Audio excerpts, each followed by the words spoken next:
So, bali ito na po yun. Wow, ang bango. Ang bango po. Maasim.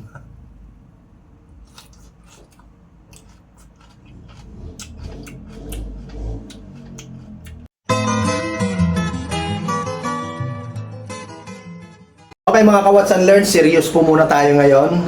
Ngayong gabi, samahan niyo po ako. Ako po ay magbuburo po ng mustasa.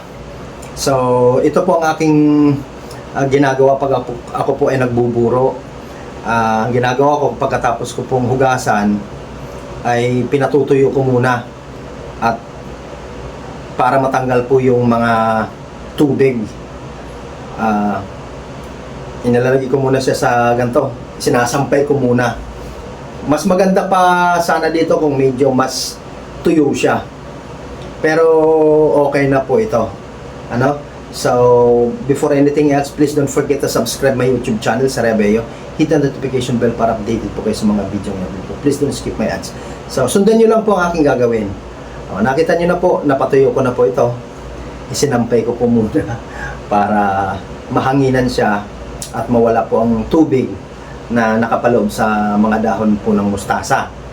Ayan. So, ito po yung mga typical na nabibili nyo. Yung dati, 5 piso lang to eh. Tapos naging 10 pesos, naging 15, naging 20. Alam nyo po ngayon kung magkano na po ang balot ngayon nito? 35 pesos na po. So, hindi po madali. Kumbaga, nagmahal na po talaga siya. So, ganito po. Pag napatayo ko na ganito, ito naman po ang sunod na aking gagawin. Watch and learn. Aking sunod po na ginawa dyan. Nakita nyo po ito, may magpapakulo muna ako ng tubig.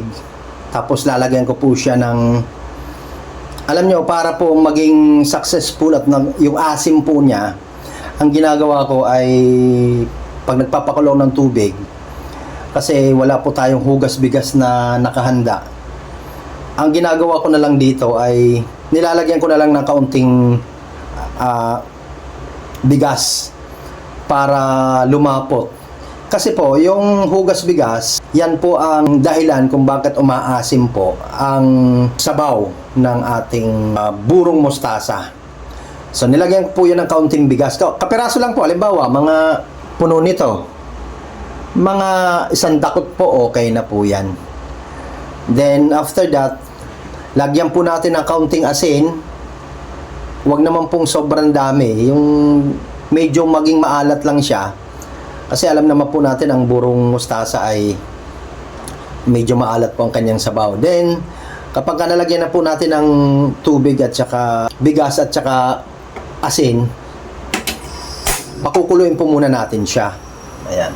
Pakukuluin muna natin siya hanggang siya ay madurog or maging, kumbaga, lumambot po yung bigas. Saka po natin gagawin ang susunod na hakbang. Watch and learn. So, pakukuluin po muna natin yan. Yaan po muna nating lumambot ang kanyang bigas. A few moments later. Kumukulo na siya.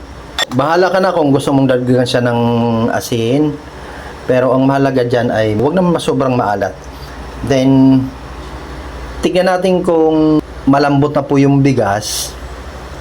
Medyo durog na. Ayan. Doon mo na siya ngayon papatayin para yung kanyang lapot ay makuha mo. Then, kagaya niyan, kumukulo na talaga siya, kulong-kulo na. Papatayin na po natin. Lalamigin natin. Siguraduhin po natin na malamig na po yung sabaw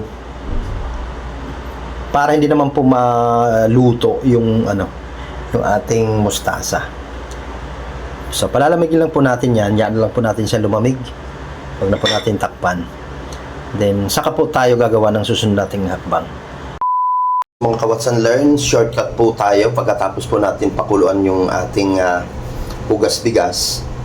Ayan, isinaling ko na po siya sa lagayan para lumamig. So, ngayon malamig na po, ilalagay na po natin yung ating mustasa. Okay, tingnan nyo yung kanyang so meron pong mga kaunting may po talaga, may bigas. Okay, so bali ito na po ang ating mustasa, ilalagay na po natin. So pag inilagay po natin, hayaan lang po natin umapaw. Ang sikreto po ay kailangan pag inilalagay po natin, so dapat nakalubog talaga siya.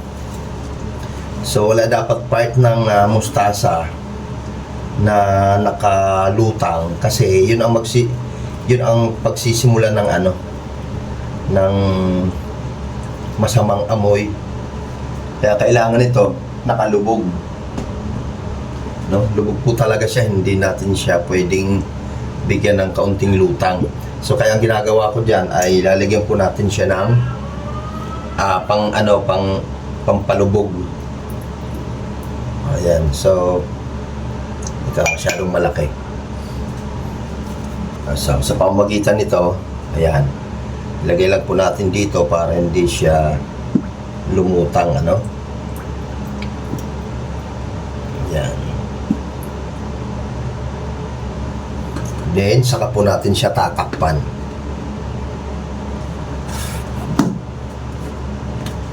Ayan. Saka po natin siya iseset aside for 5 days. Ilagay lang po natin siya sa tabi. So then, ayan, dyan lang po natin siya ilalagay for 5 days. At titingnan natin kung ano nang mangyayari after 5 days.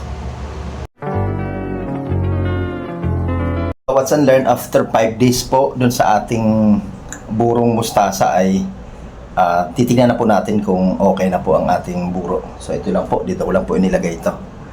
So tingnan natin kung successful po ang ating ginawang burong mustasa. What's and learn. So after 5 days po. Mga ka-what's and learn, ito na po yun. Ano lang po natin kung ano na nangyari sa kanya. So bali ito na po yun. Wow, ang bango. Ang bango po. Ayan, So, ayan po ang kanyang itsura. Okay! Wow. Tingnan po natin kung tama po ang kanyang lasa. Maasim.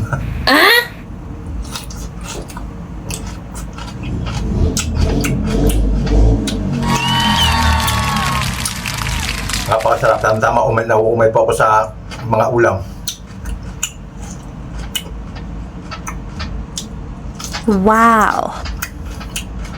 So, ano lang po ang paggawa ng burong mustasa. Sundan nyo lang po ang aking ginawa. At napakadali lang po. Lalo meron po nitong inihaw na tuyo. Ang sarap nito, partner.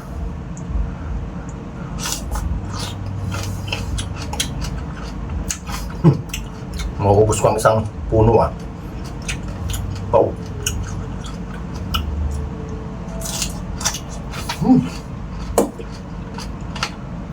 Ang sarap. Asim. Salamat po sa pagsama. Please don't forget to subscribe my YouTube channel. Sir Reabello. Bye-bye po.